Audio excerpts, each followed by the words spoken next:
papa m'a appelé en disant, Nina Beauté, conseille mon fils qui viendra bientôt s'installer au Canada. Il n'y a pas de chose. Lorsque vous êtes un jeune, vous atterrissez au Canada, la première des choses à éviter, ce sont les femmes. Marchez, vous pouvez avoir une copine, mais marchez avec le préservatif jusqu'à ce que vous allez trouver l'homme de votre vie. Pourquoi? Parce que quand vous enceintez une femme, vous ne fuez pas. Hein? Nous ne sommes pas en Afrique ici, où vous faites les enfants partout, c'est la mère qui élève seule là. Non. Revenu Québec, Revenu Canada te suit partout et tu dois verser la pension alimentaire. Elle est obligatoire. Lorsque tu n'honores pas à cette pension, on peut te refouler du Canada. Tu peux ne même plus à un moment donné avoir droit au prêt parce que la pension alimentaire échoue. Donc c'est une obligation. Évitez d'éparpiller les enfants n'importe comment.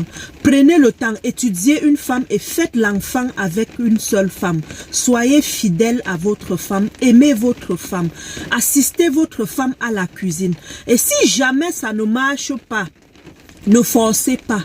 Prenez votre petit sac, partez.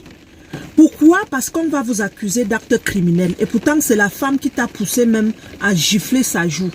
Et tu pouvais éviter le drame en partant. Vas-y, même si tu achetais une maison avec la femme, parce que souvent on prend le temps pour étudier quelqu'un, mais c'est dans le mariage que la personne te montre son vrai visage. Nous ne sommes pas en enfer.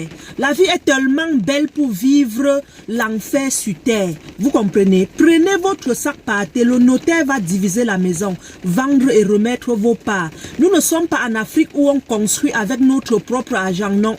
Ici au Canada, nous vivons dans les maisons des dettes. Et quand ça ne va pas, on remet la dette au propriétaire. On appelle ça la vente.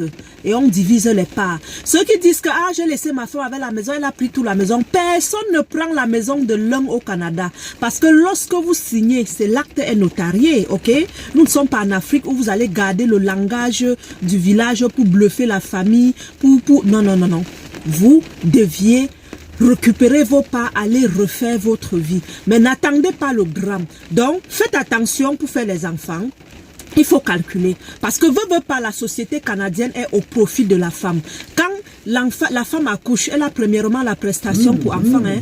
On lui donne l'argent de l'enfant. Ensuite, tu donnes la pension alimentaire. Ça fait déjà 2.